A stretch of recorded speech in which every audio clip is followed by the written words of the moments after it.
You know, considering how pathetic the Dallas Cowboys are, you know, I wasn't going to say anything. Not going to do anything. I mean, it's a Tuesday night game. Ravens had a lot to deal with, COVID-19 and all of this other stuff. I mean, damn.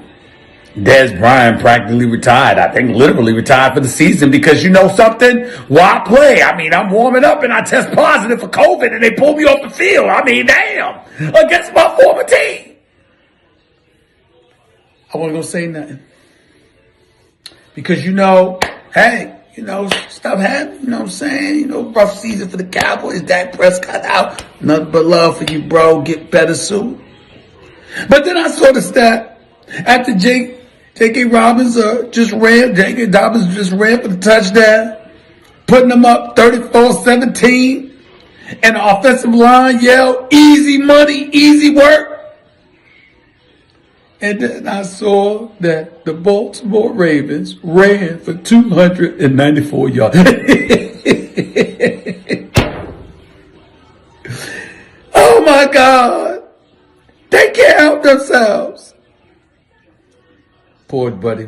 Poor Jerry Jones, my buddy. Poor Jerry Jones, suffering the way that he is. For all you Cowboy fans out there, I know it's rough. I just want to say one thing to you. How about them Cowboys?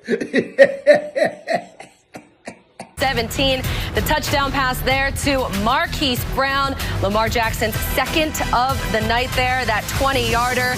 To finish off Week 13 here of this NFL season. Welcome in, everybody, to the postgame show. I'm Colleen Wolfe with Steve Smith Sr., Joe Thomas, Michael Irvin. Congratulations, guys. We all got our picks correct tonight. I feel like that might be the first time we all swept them, so good job. Let's take a look here at the AFC playoff picture, how things stand. In terms of the Ravens, they stand the same way. They are the 9 seed still. They keep pace, though. That is the most important thing in this loaded wild card race here in the AFC. Of course, they have a big game coming up against the Browns next Monday. They do have a little bit of a softer schedule, though, so that bodes well for them in the postseason. But the story of the night was the way that this Ravens team was able to run all over this Cowboys run defense. 294 rushing yards, Joe. It was an impressive performance. Yeah, when things are a little bit rough, and they were a little bit rusty early on in the night, they struggled to throw the football.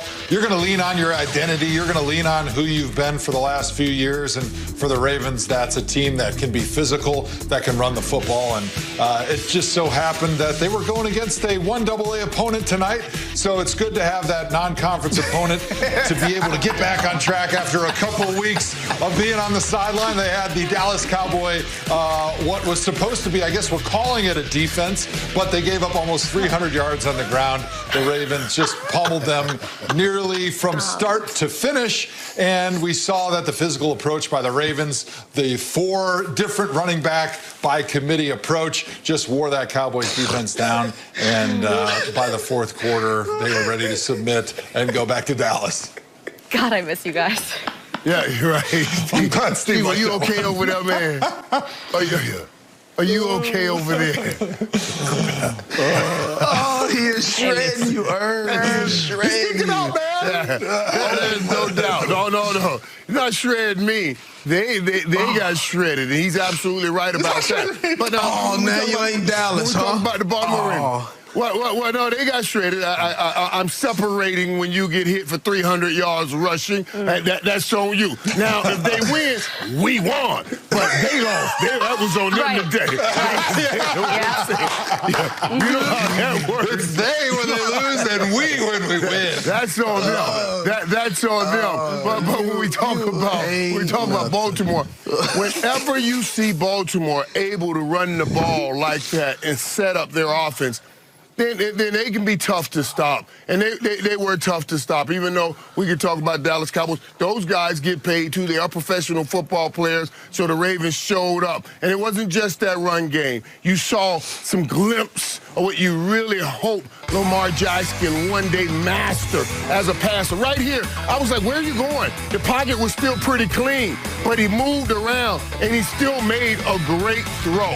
I thought it showed me a couple things. First of all, will he ever be able to get comfortable just sitting in a pocket? Because that was a clean pocket. Why are you starting to move? But he still completed the pass when he moved outside of that pocket and made a play. If he can continue to develop being able to make throws like this, then Lamar Jackson can become that quarterback that we thought he could become last year when he had some incredible games.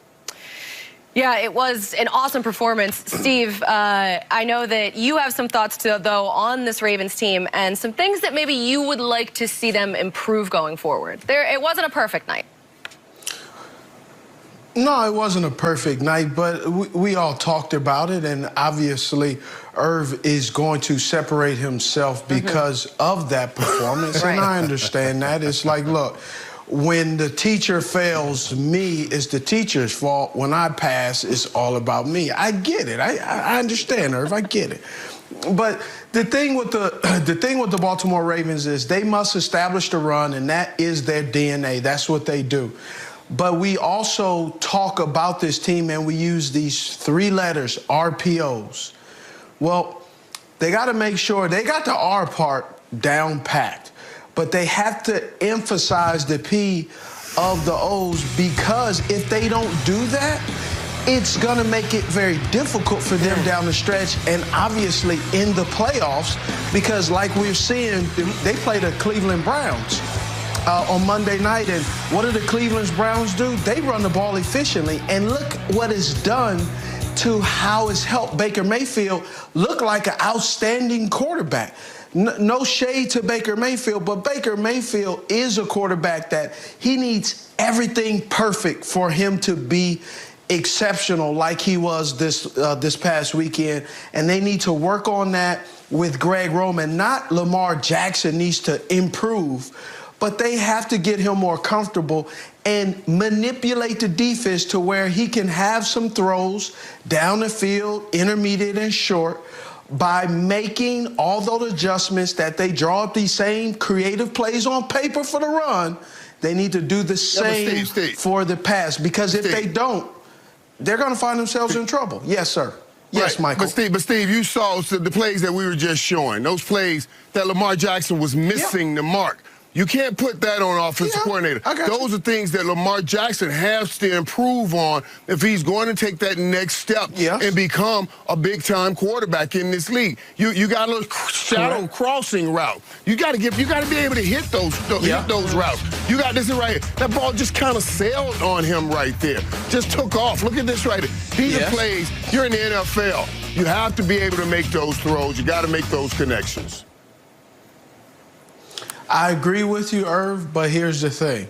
Just like you didn't own that. I'm a former Baltimore Raven. I'm always going to give the benefit of the doubt to the quarterback and also to my guys in the Baltimore Ravens, but then also, too, he's also an MVP. So he must be doing something right. I'm just going to give him the benefit of the doubt because I've seen enough out of Greg Roman in the run game that is going to get them in trouble in the pass game. And we've seen this over and over with the Greg Roman offense, and then we've seen this with the Baltimore Ravens in the passing game against the Tennessee Titans last year. Well, Lamar Jackson and the Ravens, they got the win tonight. We're actually going to talk to Lamar coming up in just a little bit. But Lamar did not have one guy out there who we all expected to be out there. No